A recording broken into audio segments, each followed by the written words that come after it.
savez pourquoi est-ce que Emmanuel Macron, Michel Barnier, Nicolas Sarkozy, François Hollande viennent là. Ils viennent là en guise de réponse à ce qui s'est passé à Amsterdam et pour soutenir précisément la communauté juive après ce qui s'est passé à Amsterdam et les violences dont étaient victimes les supporters du Maccabi Tel Aviv. Mais dans ce cas-là, déjà, les supporters du Maccabi Tel Aviv ont aussi été propagateurs de violence. C'est-à-dire que moi, j'avais réagi ce soir-là sur ce qui s'est passé à Amsterdam. Évidemment, dans ce genre de situation, il y a des innocents probablement qui ont été pris à partie et ils doivent obtenir justice, réparation. Probablement qu'il y a eu des dérapages antisémites, qu'il y a eu des agressions antisémites. Ça, voilà, nous sommes prêts à le dire. Mais par contre, il faut dire quand même qu'il y a une chasse aux Arabes de la part des supporters du Maccabi Tel Aviv. Est-ce qu'on peut le dire?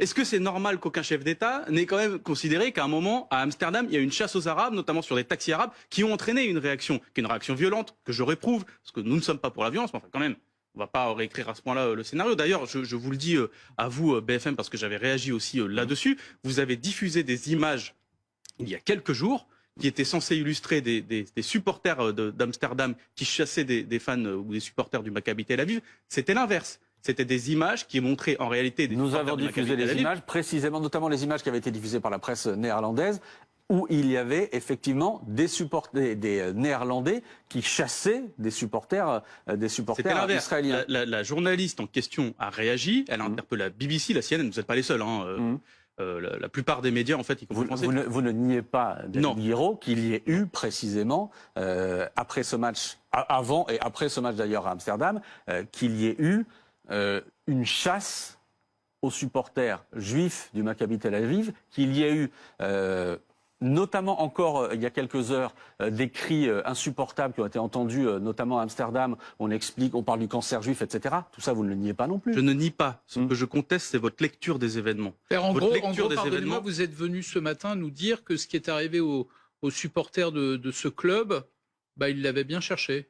Mais vu que vous m'écoutez pas, vous avez sûrement pas. Vous venez de dire. Non, je dis juste comment est-ce que ça aurait pu se passer autrement, Monsieur Neumann. Quand vous avez des gens qui arrivent en disant mort aux Arabes, quand vous avez un génocide qui est en cours. Donc ils l'ont bien cherché. Mais ce qui leur est arrivé, normal. Monsieur Neumann, si vous m'écoutez, j'ai dit il y a 2 minutes que je réprouvais toute forme de violence. Et que les personnes qui ont été attaquées. En fait, ça porte un nom, ça s'appelle du relativisme. Non, c'est vous. Oui, mais. Mais Monsieur Neumann, je ne vous ai pas entendu une seule fois condamner la chasse aux Arabes qui a eu lieu dans les rues d'Amsterdam par les supporters du Maccabi Tel Aviv. Est-ce que vous la condamnez, cette chasse aux Arabes? Mais comme toute violence. Voilà. Et donc, mais ce que vous êtes en train de faire, c'est de dire ce qui leur est arrivé. Ils l'ont bien cherché. Comme toute violence. Moi, je prends crédit de ce que vous dites. Quand vous dites, je condamne, par exemple, comme toute violence, je les condamne. Pourquoi vous ne faites pas la même chose avec moi? Il y a 2 minutes, j'ai dit qu'il y a des personnes innocentes et qu'il y avait eu des agressions probablement antisémites, que j'étais prêt à le croire, que d'ailleurs, il y a des éléments qui prouvent qu'il y a eu des agressions antisémites, mais que, par contre, dans le narratif que vous faites, dans la manière dont vous présentez les événements, vous tordez complètement. On a présenté les deux, pour le coup. On a absolument présenté les deux. D'une part, vous avez présenté des mauvaises images. C'est-à-dire que vous avez parlé, j'ai la citation, de hordes de supporters d'Amsterdam qui couraient après des supporters du Maccabi Tel Aviv. C'était l'inverse. Et c'est la journaliste qui a pris ces images qui le dit. C'était des supporters du Maccabi Tel Aviv qui couraient après des Arabes.